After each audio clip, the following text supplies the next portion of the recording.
Todos recordamos a nuestros maestros, profesores, que formaron nuestra personalidad y dieron vida a nuestra persona. ¿Quién no se acuerda de alguno de ellos? ¿Verdad que todos somos producto de la influencia que recibimos de los demás?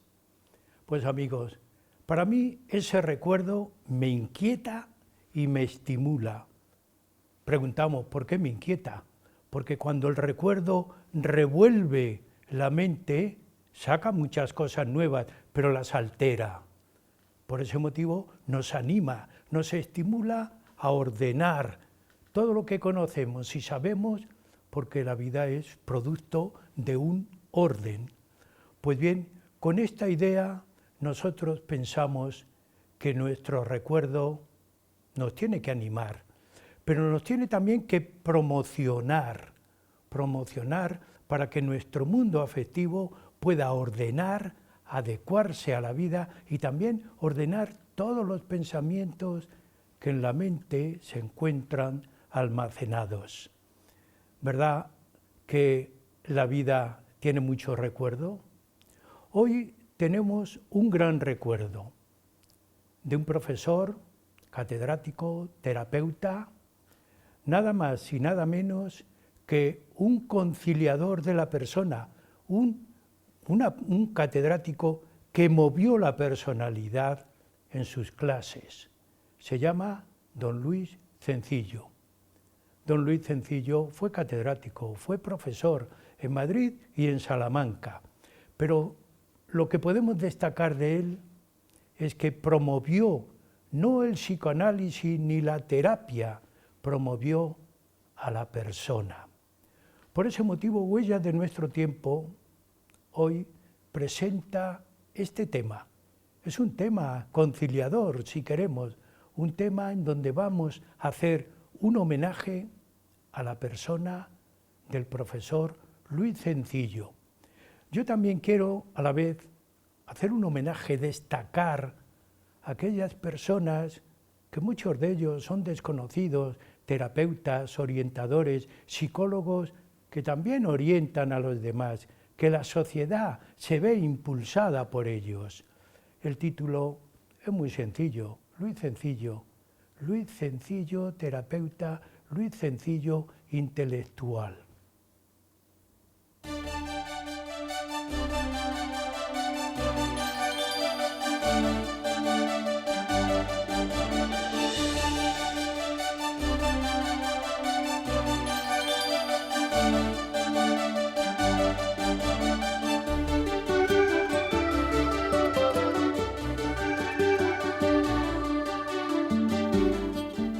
Luis Cencillo, profesor, catedrático, un gran terapeuta.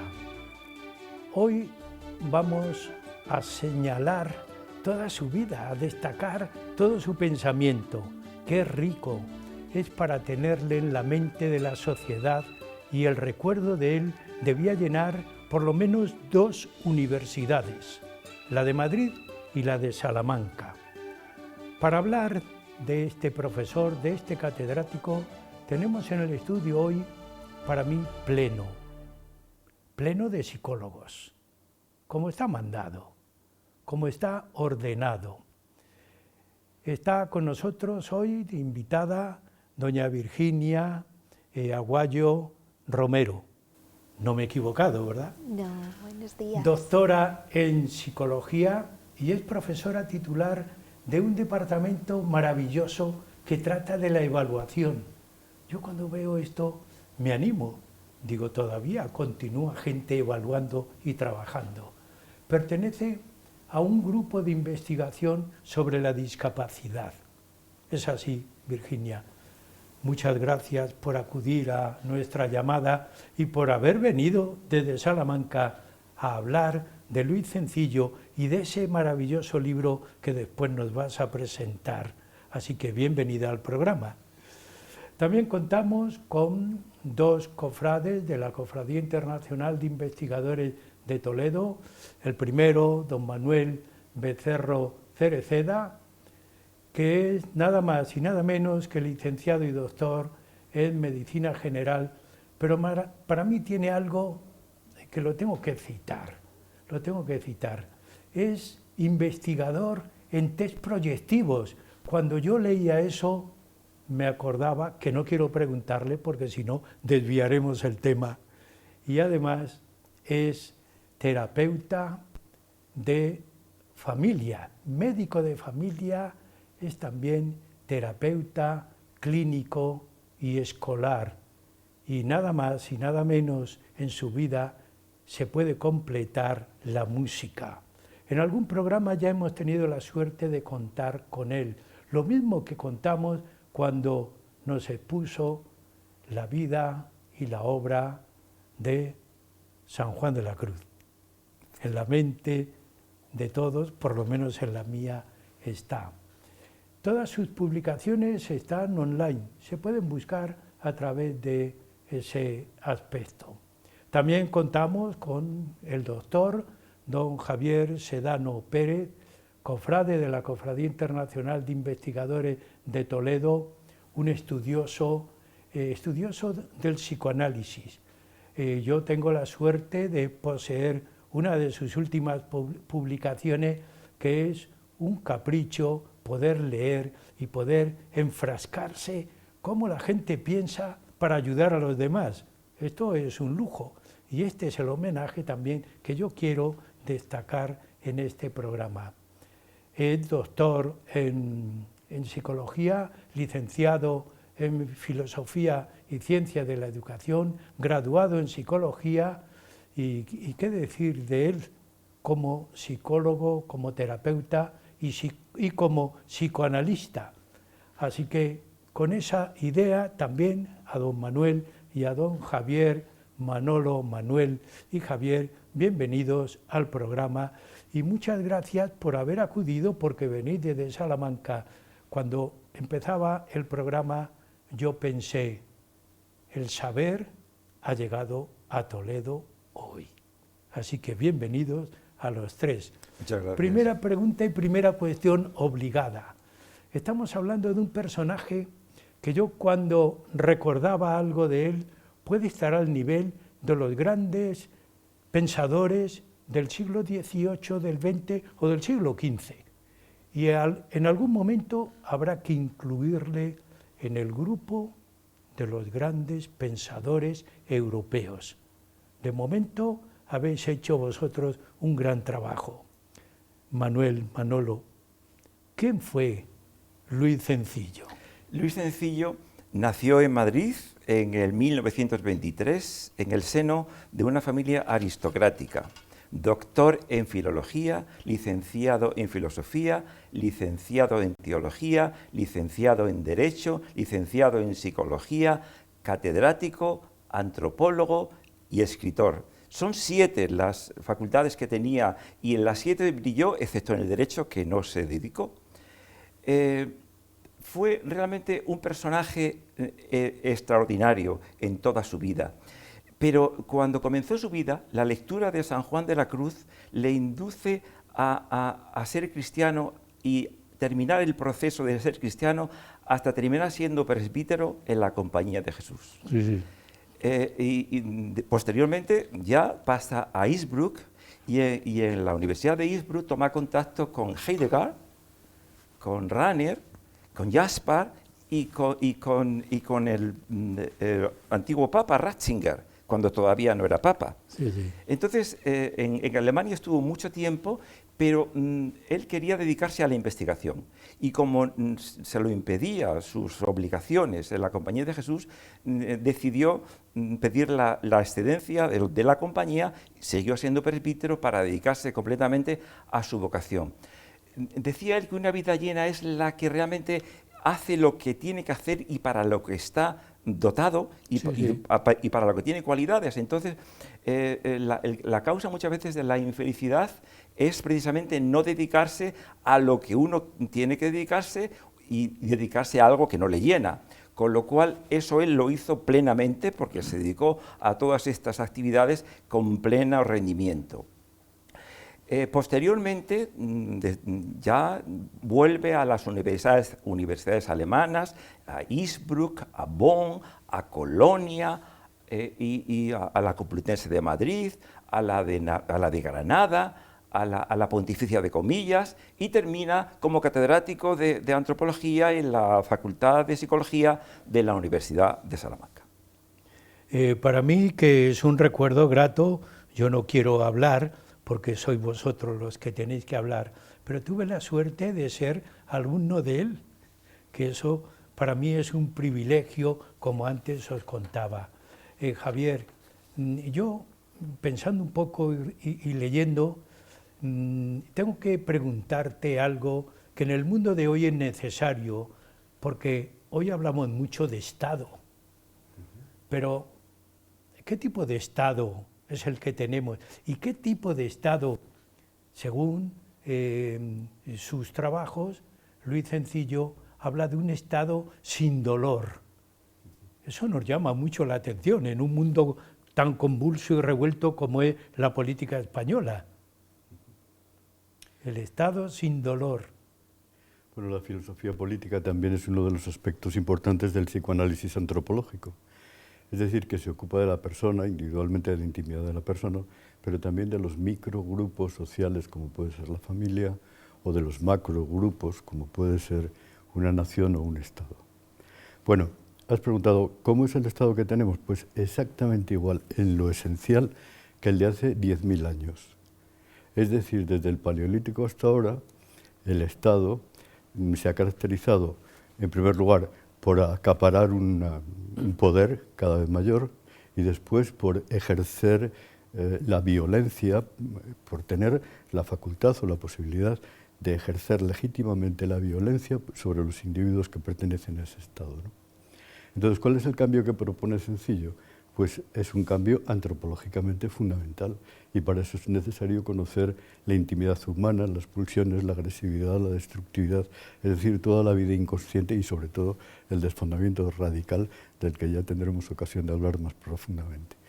De momento hay que decir que ciertamente él plantea también el Estado sin dolor como una utopía, pero como una utopía realizable. No todas las utopías son irrealizables. Puede haber una utopía realizable si los estados en conjunto pues se ponen de acuerdo en cambiar su finalidad esencial. ¿Y cuál es la finalidad esencial? Pues defender, mantener y promover la dignidad infinita de cada ser humano. Tendríamos que recomendar a algunos de nuestros políticos de cualquier país, no solamente de nuestra nación, que pensaran qué implicación tiene la ética en el Estado o cómo debe funcionar la ética. Javier, tú que eres un estudioso de eso, ¿qué nos dices? Pero, Cencillo da una razón que prefiero leer textualmente. No puede haber un buen trabajo público en la política sin una base ética del bien común. Es decir, sin ética no es posible un buen gobierno. ¿Qué significa para él la ética? Pues básicamente tres cosas. En primer lugar es un saber, sí, y es un saberse. Es decir, es una formalización reflexiva de la conciencia humana. En segundo lugar, es una praxis, es decir, es algo que se lleva a la práctica. ¿Cuándo? En cada momento. En cada acción humana, cada ser humano puede decidir si lo que está haciendo es correcto o no es correcto éticamente según su conciencia. ¿Pero qué es la conciencia? Para Cencillo la conciencia es importantísima. Por eso es tan importante hacer consciente lo inconsciente, porque es que la conciencia es precisamente la lucidez de cada ser humano. Continuando un poco con el libro, que yo lo tengo aquí, que ha elaborado, que habéis contribuido y ha elaborado la Universidad de Salamanca.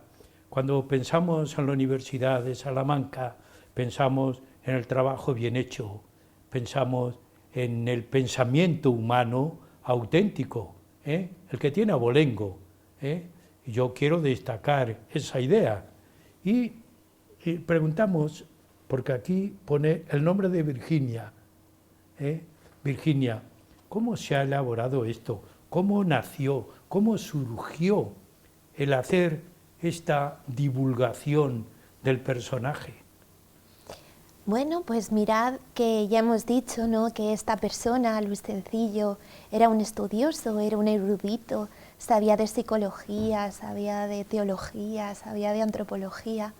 Y entonces, bueno, pues a raíz del centenario de su nacimiento se decide hacer un congreso en homenaje a esta gran figura, donde sobre todo se quería crear un espacio conjunto de compartir ideas, de ver la vigencia que tenía todavía el pensamiento de este gran autor.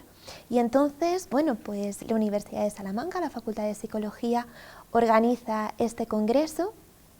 Y a partir de este momento salieron unas conferencias, unas ponencias muy interesantes de cada uno de los aspectos que trabajaba Luis Cencillo, y a raíz de esto, bueno, pues sale la idea de, bueno, vamos a recoger esto, vamos a analizar, vamos a profundizar sobre la vigencia de este pensamiento y lo vamos a compilar todo, ¿no?, en un libro, que es el que has presentado y el que traemos aquí, ¿no? Y coge las aportaciones de 12 profesores del Instituto Psicoanalítico de Salamanca, algunos de ellos de la Universidad de Salamanca, y después, bueno, pues contactamos con Ediciones Universidad de Salamanca, que le da ese cáliz académico, ¿no?, para venir y, como decías, presentar el libro hoy aquí en este espacio. Virginia, yo tengo aquí el Congreso Centenario de Luis Cencillo,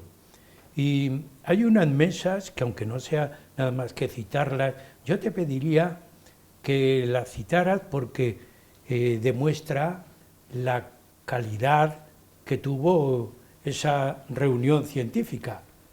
¿En qué consistían, o por lo menos cómo se denominaban esos grupos de trabajo? Pues mira, la organización de las mesas se ha hecho en base a 3 temas, intentando caracterizar las 3 perfiles que tenía Luis Cencillo. Entonces encontramos en un primer momento a Luis Cencillo como profesor, y entonces aquí aparece su proceso de formación, la contribución que ha hecho a las distintas universidades. Después encontramos un segundo espacio que tiene que ver con Luis Cencillo como terapeuta, y entonces aquí se presenta su idea de terapia. Los psicólogos, psicoanalistas que estén viendo esto van a encontrar pues mucha idea sobre su tipo de terapia. Y se cogieron aquí personas que le habían conocido, personas que se habían formado con él, pues para comentar, ¿no?, desde la cercanía todos esos conocimientos. Y en el último lugar se refleja una mesa mucho más amplia sobre la cosmovisión de Luis Cencillo, cosmovisión. Y entonces uno cuando piensa en esto, ¿no?, dice, bueno, ¿qué tiene? Pues mirad, tiene textos de teología, tiene textos de estética, textos de ética, textos de política. Y entonces, bueno, pues esto es lo que pasó en el Congreso. La conexión fue internacional, hubo gente que se conectó online, la gente que hubo presencial, y sobre este tipo de cosas fue que estuvimos escuchando. Claro, para la Universidad de Salamanca eso es un lujo, tener a un personaje con esa calidad humana y también con esa proyección en el mundo, porque según me estáis hablando, no es un personaje que se queda reducido a la universidad, trasciende de la universidad. Colaboraron y participaron de otros lugares, ¿no? De otros lugares, me refiero de Hispanoamérica o de... Sí, bueno... Hubo colaboración. Hubo colaboraciones, en el libro aparecen textos de Suiza, textos de Tokio, textos de América Latina, textos de España. Después el libro también, fíjate, a raíz de esta pregunta, pues no solo sirvió para congregar los textos que habían aparecido en ese congreso, sino también la colaboración que hacen muchos otros profesionales al Instituto Psicoanalítico de Salamanca en homenaje también a la figura de Cencillo, y entonces también se recogen todas esas publicaciones o todos esos textos, ¿no?, de otras personas. En la hoja que yo tengo hay 30 y tantas publicaciones, pero Luis Cencillo tuvo más de 60, ¿no? Yo recuerdo desde el año 1970 empezó a publicar y a los alumnos nos llenaba de publicaciones, publicaciones que nos obligaba a estudiar y a leer. Es decir, él no lo hacía graciablemente así. Voy a publicar para que trabajéis y sepáis lo que es el pensamiento humano. Es rico en ese pensamiento, ¿verdad, Virginia? ¿Os habéis encontrado, no sé, un poco desbordados en ese congreso? Bueno, creo que nos hemos encontrado motivados. Sí. Fíjate, creo que esta es la palabra, porque aparece pues una información que todavía está vigente, yo creo que hoy en día está más vigente que nunca, sobre el valor del ser humano, su integridad, las tareas del Estado en contribuir a que la persona vuelva. Entonces es volver al valor íntegro de cada uno, sí, integrado en un contexto, que esto es lo que aporta el análisis, el psicoanálisis antropológico, y creo que esto tiene mucho valor hoy en día cuando parece que a veces perdemos, ¿no?, los valores o perdemos otro tipo de realidad, pues volver al uno mismo, a lo que le hace a uno persona y conectar con todos los ámbitos que hay en el ser humano. Entonces, bueno, hablando personalmente, a mí salió mucha motivación de cuánto por saber, cuánto por integrar, cómo crecer a nivel personal y también profesional. Y bueno, a lo mejor algunos se sintiese abrumados, sobre todo por los 60 al final libros. del programa, ¿no? y te dejo ahí una pregunta sin hacer, pero sabes que te la voy a hacer, porque eso a ti también te va a obligar A contestar. Claro, después de hacer la publicación te va a obligar, pero te lo voy a hacer al final, Venga, para que lo vayas vamos pensando. a esperar. Estamos muy al final de la primera parte del programa, Manuel, pero hay una cuestión que yo quiero que por lo menos la plantees, porque yo ahí te voy a preguntar, voy a ser un alumno preguntón. Cuando hablamos de la vida de este personaje, de este catedrático, tú has dicho que fue religioso, pero tuvo ahí un sí pero no, pero él es teólogo, un teólogo. Cuando hablamos de teólogo, no nos referimos en este caso a un teólogo en el plano religioso, aunque él era religioso, sino qué tipo de teología era el que vivió y se empapó, vulgarmente dicho. ¿De qué tipo de teología? Porque estamos hablando de la fe. La palabra fe, de aquí somos por lo menos 3 invitados que podríais hablar mucho de la fe. No en el plano religioso, en otro plano humano y psicológico. Por lo menos plantearlo, porque después del descanso vamos a continuar con esa idea. Aunque de la fe hablan los teólogos, sí, cada vez se hace más necesaria el trato de la fe desde el punto de vista de la psicología y de la antropología, porque se trata la fe de una experiencia humana. sí. Entonces, la sociedad de nuestro tiempo siempre ha olvidado lo antiguo y tenemos mucho que extraer de todos los sabios que nos han precedido y rellenar el vacío que la modernidad nos ha dejado. Porque muchas veces la antropología y la filología modernas nos han despojado de la sustancia cultural de nuestra cultura, de lo más esencial. Entonces, la evolución de las especies ha roto la barrera de los sentidos, de manera que la especie humana tiene capacidad de trascender esos sentidos e ir más allá. Sí, sí. Entonces, para explicar, según sencillo, el origen y la motivación de la fe, hay que atender a esta función, a la capacidad de trascender lo dado de los sentidos y a abrir al hombre dimensiones completamente reales que superan el plano de los sentidos. Las creencias estudiadas por Cencillo, las creencias no son fe, aunque la fe sí puede generar creencias. Y Cencillo decía que si a una persona no le transforma radicalmente la fe y la hace cambiar completamente su manera de pensar, y en este caso la fe cristiana, quiere decir que no tiene fe, que tiene creencia.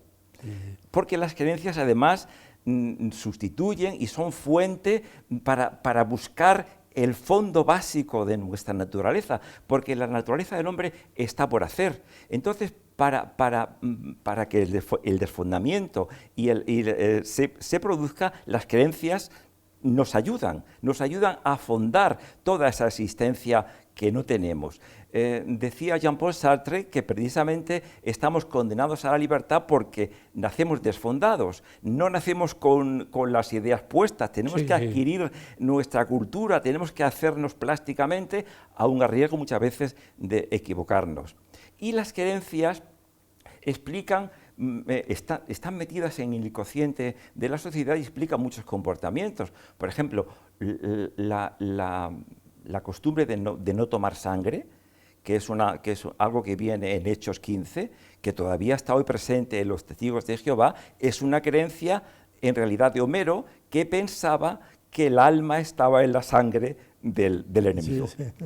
Entonces, las creencias son fundamentales para el ser humano y para fondarle y darle un poco de orientación en su vida para poder optar, desear y tener orientación. Llama la atención también la terrible paradoja humana de la indemostrabilidad científica de todo esto que es vital para el ser humano. Y también es tremendo que hayamos hecho desaparecer todo lo que no sea objeto de la ciencia, lo hemos hecho desaparecer, cuando en realidad las ciencias no nos promocionan nada, absolutamente nada, de por qué se existe y por qué se está en el mundo. Vamos a quedarnos ahí, porque dije, después del descanso, continúo preguntándote. Muy bien. Amigos, estamos en el programa Huellas de nuestro tiempo, hoy haciendo un homenaje al catedrático Luis Cencillo. Una pequeña pausa y seguimos con ustedes. No nos dejen.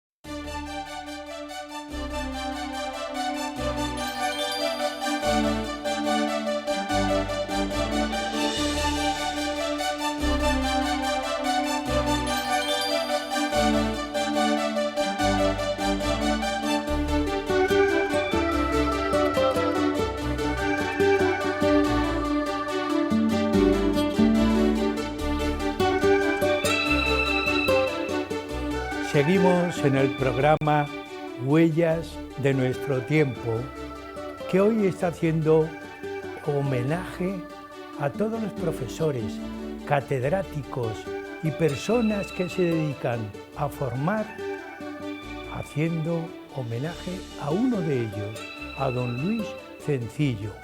Continúan con nosotros en esta segunda parte del programa doña Virginia Aguayo, don Javier Sedano, don Manuel Becerro, y a este último yo le voy a hacer una pregunta facilita, porque él lo sabe todo.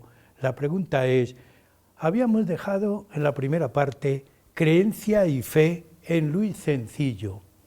Vamos a insistir un poco, ¿cómo se puede aplicar al mundo real, al mundo de la persona, al mundo del que nos escucha? Porque todo el mundo dice, yo tengo muchas creencias, yo tengo mucha fe. ¿Cómo habías planteado esta cuestión? En realidad, el hombre nace desfondado, nace con una indeterminación absolutamente en todos los niveles. Y las creencias sirven para darle ese fondo básico que necesita todo hombre. Hay muchos tipos de creencias, no todas las creencias son religiosas, hay multitud de creencias. Entonces, desde el punto de vista de la teología, el hombre nace absolutamente, se tiene que ir haciendo. Entonces, no sería irracional que, primero, diferenciando fe y creencia, hemos dicho antes que cuando hay fe, se produce una transformación radical dentro de la persona. Cuando la persona no se transforma y no cambia completamente su manera de ser, en lugar de tener fe tiene creencia. Si es muy fácil decir soy cristiano, pero si no se comparte, si no se hacen determinadas circunstancias y si no se practica lo que realmente se tiene que practicar, en lugar de fe se tiene creencia.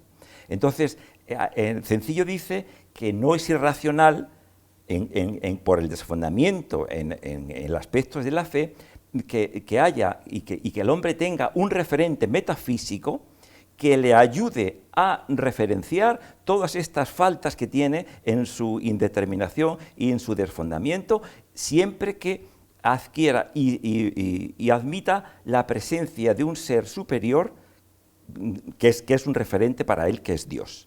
Entonces, nuestra naturaleza es un bullir de pulsiones. Estamos desfondados y necesitamos, con nuestra cultura, fondarnos y adquirir la fe, ir progresando en esa fe.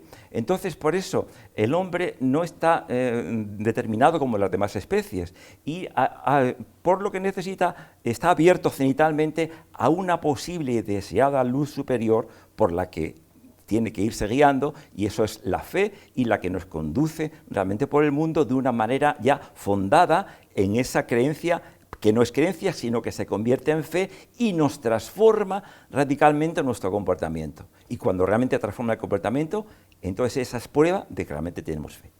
Es decir, que el hombre es un ser inseguro.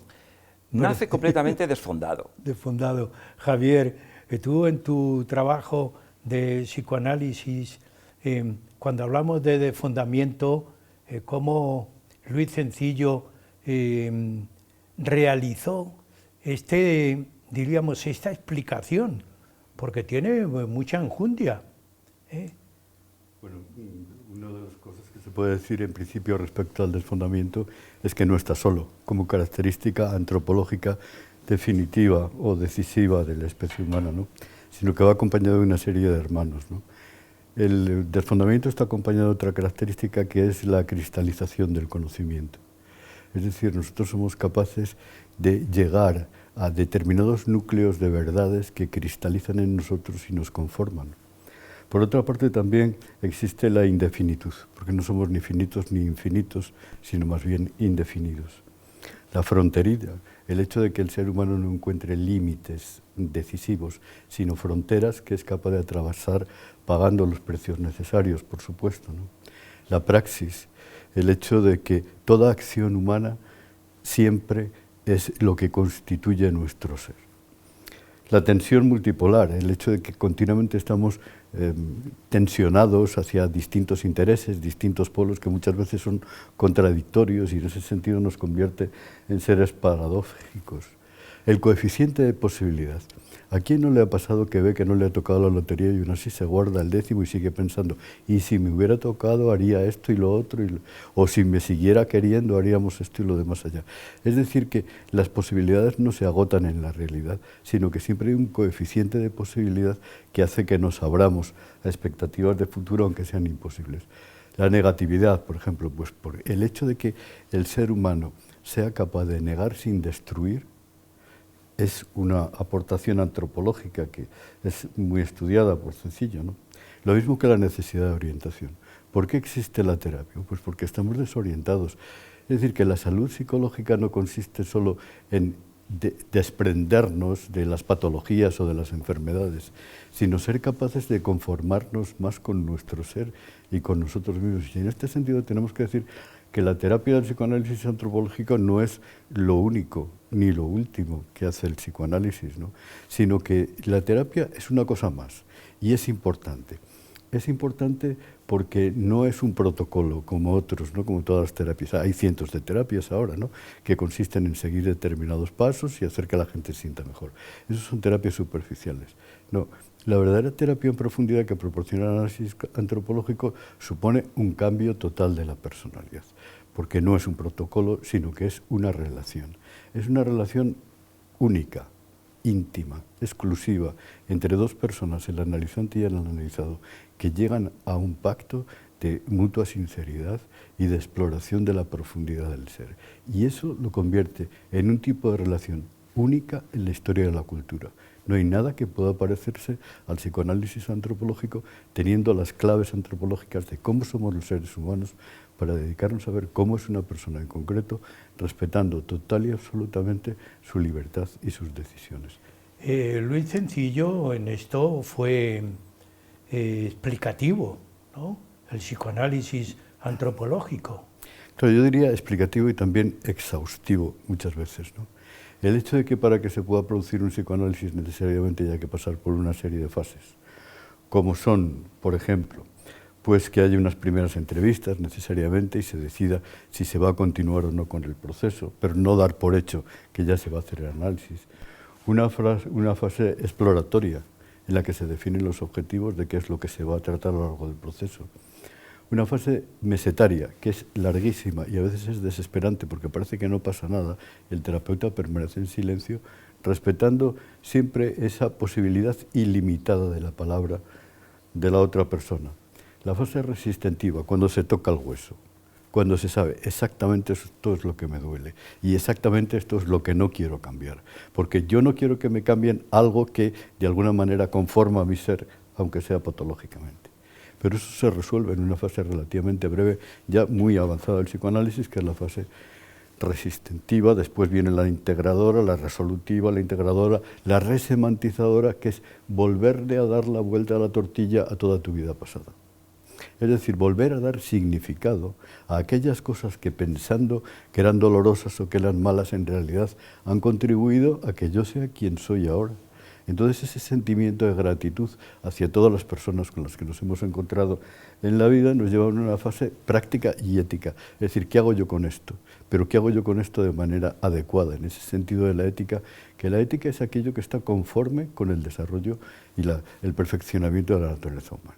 No podemos fiarnos de la naturaleza humana como hacen ingenuamente, ¿no?, las filosofías inglesas, que creen que lo natural es lo bueno. No, lo natural es precisamente aquello que debemos domar, porque la ética va normalmente en contra de aquello que se entiende por lo salvaje o lo natural del ser humano. Para convertirnos en seres más civilizados y, en definitiva, ¿por qué se puede reducir o por qué se puede identificar esa relación como algo único, como algo especial y como algo verdaderamente exclusivo en la historia de la cultura? Pues porque esa relación produce efectos, y produce efectos en las dos personas. Y hay que saber que eso va a producir un cambio en profundidad. En primer lugar, tiene la virtualidad de aliviar el dolor de la intimidad del paciente y también transformar y abrirle nuevas posibilidades. ¿Y cuáles son esos detalles o cuáles son esos efectos concretos que produce? Pues, en primer lugar, la transferencia produce un efecto testigo. En adelante sé que hay alguien que va a estar pendiente de mí, me va a escuchar y va a saber lo más íntimo, lo más profundo y lo más sincero de mí mismo sin censura moral. Eso no se da en otro sitio. En segundo lugar, se produce un efecto espejo. Yo me veo en el otro se ve en mí, aprendo a ver la profundidad y sobre todo aprendo a leer el silencio. Cuando digo que sencillo es exhaustivo, porque es que no habla del silencio superficialmente, ¿no? Define los 11 tipos básicos de silencio que se dan en el análisis. Sí. Y el entrenamiento consiste en aprender a interpretar fundamentalmente el silencio. Sobre todo el silencio inicial. El silencio inicial es algo así como el silencio musical. Está toda la orquesta preparada, ¿no? Entonces se llega, no se dice ni hola, ¿no?, pero se tiende en el diván y en ese momento el director da 2 golpecitos con la batuta, levanta los brazos y ya se sabe que se puede empezar. Bueno, pues eso pueden ser unos minutos, no de tomar aliento, de pensar, de saberse en intimidad y saber que nadie te va a preguntar, que nadie te va a juzgar, que nadie va a interrumpir lo que dices, sino que te va a dejar hablar casi ilimitadamente, pues prácticamente hasta el final de la sesión, ¿no?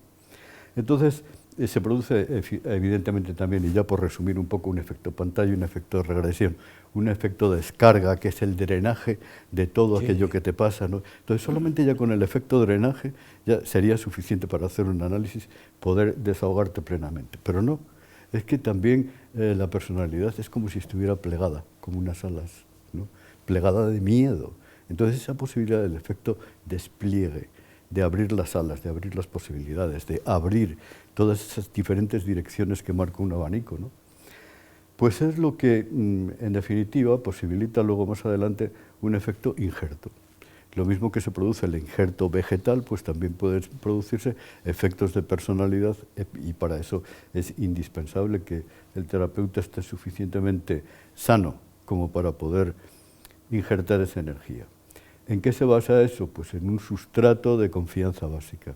Si no hay una confianza básica de saber que el psicoanálisis como relación única, privilegiada y especial se basa precisamente en la confidencialidad por ambas partes mientras dura el proceso y después, incluso después de la muerte del terapeuta. Es decir, es necesario aprender a guardar nuestra propia intimidad, nuestros secretos, no contarle todo lo que nos pasa a la peluquera, que bueno, benditas peluqueras que escuchan tantísimas cosas, ¿no? O al camarero del bar, o a la vecina, o al compañero de trabajo. Tenemos que aprender a guardar nuestra intimidad y saber dónde se puede depositar y dónde se puede reestructurar aquello que no funciona bien. Y ya para terminar, pues algo que parece muy poco científico, ¿verdad? Pero que como es un dato de realidad y nosotros lo comprobamos, lo decimos, porque es algo real, que es la comunicación de inconscientes. Muchas veces no es necesario decir nada para que precisamente en silencio se produzcan los cambios más sustanciales de una terapia. Y no se ha dicho nada, nadie ha dicho nada, pero está pasando algo por dentro que permite pues precisamente esa resolución de la que hablábamos antes y sobre todo se crea un clima afectivo tan especial que nos enseña a establecer las relaciones humanas más plenas y más profundas. Continuamos con la personalidad y la persona, Virginia. Tú te has enfrentado, has dicho, qué gran personalidad tengo, pero todo eso ha supuesto en el homenaje un esfuerzo, y a más personalidad, más esfuerzo. No es así, porque para escribir este libro te ha costado, por lo menos, no sé, enjuiciar, acotar. ¿Qué nos puedes decir de ese esfuerzo y de esa persona? Bueno, yo creo que cuando las personas se juntan en un proyecto en común, pues ese propósito sí.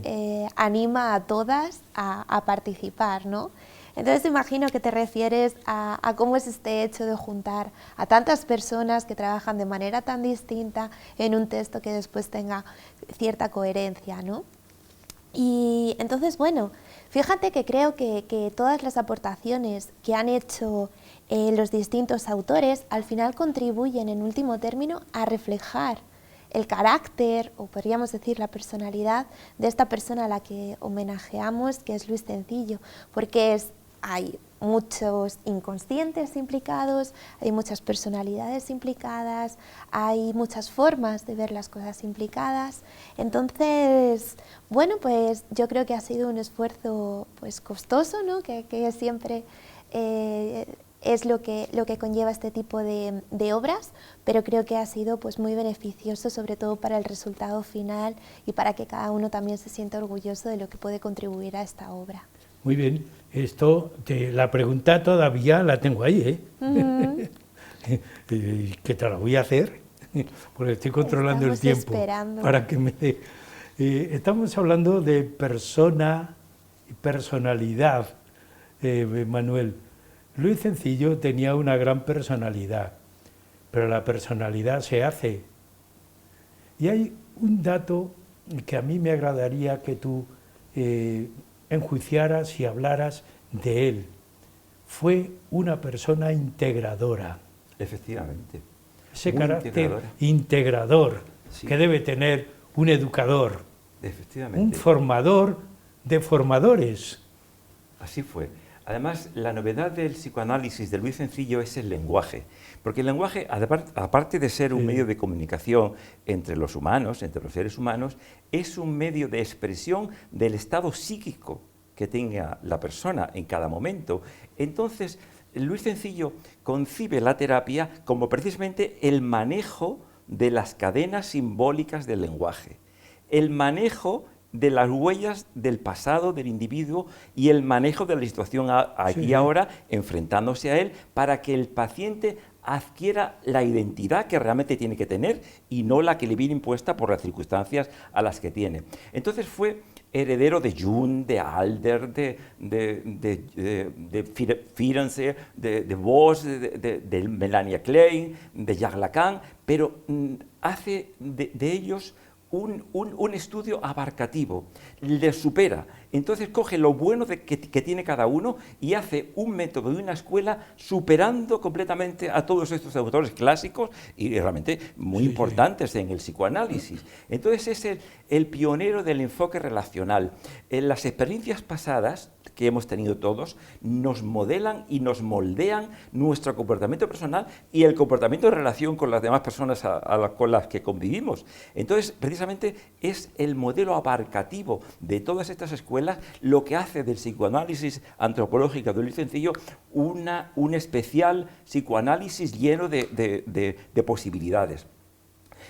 Luis Sencillo no solamente habla desde la psicología y desde la filología y de todos estos enfoques de los autores del psicoanálisis, sino que tiene una multiversión abarcativa, lo abarca todo el conocimiento, y en el ámbito planetario que estamos hoy, en el que se tiende a la especialización, se ha perdido precisamente el conocimiento general, el conocimiento global de toda la historia de la humanidad y del saber que él recopila de todo porque como tú sabes muy bien, era un hombre que hasta sabía sánscrito, cogía todas las posibilidades que la historia de la psicología había ofrecido. Entonces, para Luis Sencillo, el objeto del psicoanálisis es precisamente el ser humano, y teniendo en cuenta su vida inconsciente, que es una posibilidad que todo el mundo tiene, y los códigos personales que cada persona tiene para interpretar la realidad, y con eso ha hecho un método de psicoanálisis absolutamente genial. Enlazando con esta idea, Javier, porque yo cuando os estoy escuchando voy relacionando, digo, aquí aparece un nuevo concepto de humanidad, un nuevo concepto de persona, un nuevo concepto de personalidad, y sobre todo para los que os dedicáis todavía a la terapia individual y al comportamiento, aunque sea de grupo, pero está la persona. Revolucionó todo este concepto que tenemos de persona, de ayuda, de, qué sé yo, hasta de inventar métodos que estén apropiados a cada sujeto y a cada persona. Esto es revolucionario para mí. Sí, es revolucionario, sobre todo es novedoso en el sentido de que de los últimos 10.000 años de cultura, se puede decir, del Estado y demás, pues esto corresponde a los últimos 2.000, ¿no?, que es el cristianismo. Entonces, ahí es donde puede estar lo esencial. ¿Dónde está la verdadera dignidad infinita del ser humano? Con esto lo dejo. Algo importantísimo es lo que ha dicho Manuel ahora, ¿no?, y es que el psicoanálisis antropológico es fundamentalmente un método de interpretación de la realidad, de la cultura, y es un método de interpretación también de las profundidades del alma humana. Entonces, en la medida en que nosotros somos capaces de tener un método que nos permite adentrarnos en lo inconsciente, eso ya, unido al concepto de dignidad, hace que Sencillo haya dejado una serie de legados, desde nuestro punto de vista, imborrables, y que lo que tendremos que hacer, o esa es nuestra tarea, nuestra vocación y nuestra misión, es difundirlo lo más que podamos. En primer lugar, el legado espiritual. Esa ineludible apertura que tiene toda su obra hacia la trascendencia, nos parece que es algo que no tienen otros terapeutas. Legado moral y político. No nos limitamos solamente a la persona, sino a los macrogrupos sociales.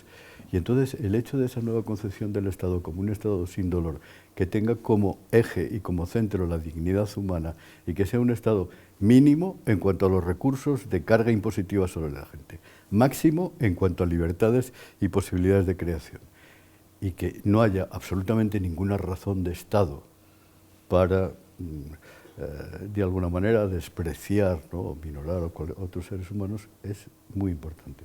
Pero también es muy importante el legado antropológico. Hay que tener en cuenta que la obra de Sencillo se enmarca en un contexto de 60 obras, aproximadamente unas 20.000 páginas, además de otras muchas cosas en cuanto a tesis doctorales, artículos de prensa, entrevistas, programas de televisión, todo lo demás. Entonces, este legado antropológico es un legado que está basado, o es una antropología, se puede decir, una antropología de la intimidad, capaz de dar nuevas respuestas creativas a la orientación de la humanidad. ¿Hacia dónde vamos? ¿Hacia dónde queremos ir?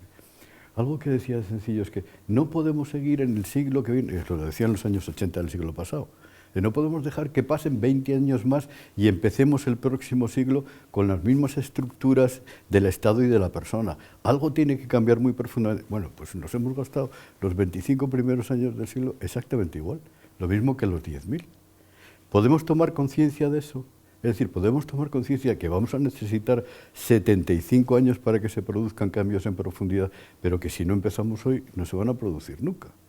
Es decir, alcanzar utopías más o menos realizables requiere que ese legado terapéutico, que es fundamental en lo que dejó, pues abarque fundamentalmente el plano personal de cada uno, individualmente, que eso es, yo creo, que lo básico, muy especialmente las personas que más responsabilidad tienen, por ejemplo los profesores y por ejemplo los políticos, ¿no?, y por ejemplo los padres de familia que tienen la responsabilidad de la educación de sus hijos, y a partir de esos microgrupos sociales como son la escuela, la casa, la universidad, etcétera, se puede dar el paso a ese gran cambio que se puede producir en el plano social, que de alguna manera, ¿para qué sirve el psicoanálisis antropológico a nivel general? Pues sirve básicamente para desvelar, apreciar y reprobar también lo que está mal. ¿Cuál es el problema que tendría ahora España? Podríamos decir, no lo vamos a hacer, pero podríamos decir esas 4 o 5 cosas que son absolutamente indispensables para que nosotros podamos ser un ejemplo, por ejemplo, para los países de la hispanidad. ¿Cómo vamos, en estas circunstancias en las que estamos, cómo vamos a ser ejemplos de nada? Pues no, hay una serie de cosas que son identificables y que se podría hablar de ello, pero que nos sirve para ver cuál es la trama de relaciones inconscientes, intersubjetivas, que están determinando, por ejemplo, pues la acción política. Así que el hecho de producir un cambio en profundidad en el plano social, tal como en el plano personal, es algo posible, pero es algo laborioso, y necesitamos los instrumentos adecuados desde el punto de vista antropológico para abordar con serenidad ese tipo de realidades y darnos tiempo para arreglarlos. Pero es posible. Una explicación muy completa, pero como estamos al final del programa, yo quiero preguntar a Virginia. Primero, el libro ha sido prologado por el rector de la Universidad de Salamanca. Va a tener una divulgación grande, ¿no es así? Primera cuestión. Y la segunda cuestión, que ya te la digo, hoy lo enlazas, para ti es un reto. Y a partir de aquí, ¿tú has pensado a qué te compromete todo este trabajo? Habla todo lo que puedas. Bueno, la verdad es que el hecho de que el rector de la Universidad de Salamanca y la editorial de la Universidad de Salamanca, que por cierto es una de las primeras, ¿no?, que hay en España, se haya comprometido con este proyecto, pues indica mucho del matiz, el alcance, ¿no?, que tiene esta obra que hemos presentado. Además, bueno, conectando también con lo que decía Javier y también Manuel, estamos hablando de que el impacto que se quiere de este libro sea a todos los centros de formación, centros universitarios, y que englobe a todos los países de la hispanidad, donde también la obra de Sencillo tiene gran aceptación. Además, bueno, pues el libro está disponible de manera gratuita a través de la web de la editorial, así que cualquiera que quiera aproximarse a la obra de Luis Sencillo, pues es una obra introductoria muy recomendable, ya que muchas veces también nos aterriza otro tipo de conceptos, ¿no?, que nos llevan a profundizar todavía más. Y entonces aquí enlazo con la otra pregunta, y es el hecho de que cuando uno entra en esta integración del ser humano con tantos ámbitos, con tantas formas de ver, pues claro, decía antes, es un reto, porque ahora quieres formarte en esto, quieres profundizar más, quieres conectarlo todo, quieres generar quizá espíritu humanista, donde todas las ciencias convergen en una sola. Entonces, bueno, pues la idea será seguir divulgando la obra de esta persona, seguir divulgando el psicoanálisis antropológico y, más que divulgar, profundizar mucho más en él e intentar adaptarlo también a la sociedad que tenemos. Y desde el Instituto Psicoanalítico de Salamanca, bueno, pues es una de las cosas que intentamos y que intentaremos hacer. Pues muchas gracias por tu segunda pregunta. Manuel, aunque sean un par de minutos, un resumen, algo que nos podamos decir. Luis Cencillo es el gran hombre, el gran personaje. Pues yo diría que el público hoy reclama filosofía, porque la cultura positivista ha despojado al ambiente social y el ambiente personal de esos elementos. Entonces, ha dejado un vacío dentro de la sociedad, y si encima los valores de la fe cristiana en nuestro mundo decaen, entonces, sin nada en el horizonte, no se puede existir. Y todo asfixia y produce estrés, con lo cual tenemos que volver a la filosofía y a la fe como referente de nuestra vida. Bueno, pues yo os agradezco con ese mensaje, terminamos el programa, os agradezco el gran esfuerzo que habéis hecho para venir a Huellas de Nuestro Tiempo, y que Luis Cencillo también os estimule desde la otra vida para continuar estudiando en su trabajo, pero también formando vosotros a nuevas personas, porque este también es un estímulo y mensaje. Así que agradezco a los tres que estéis en el programa y hasta el próximo. Siempre hay que decir. Muchas gracias a Andrés y al canal. Muchísimas gracias. Y también a ustedes, como siempre, yo les animo. Huellas de Nuestro Tiempo no para. Huellas de Nuestro Tiempo les anima, les estimula a pensar, porque la Cofradía Internacional de Investigadores está apoyada en la investigación y en el pensamiento de todos nuestros cofrades. Pues con ellos y con ustedes, hasta el próximo programa.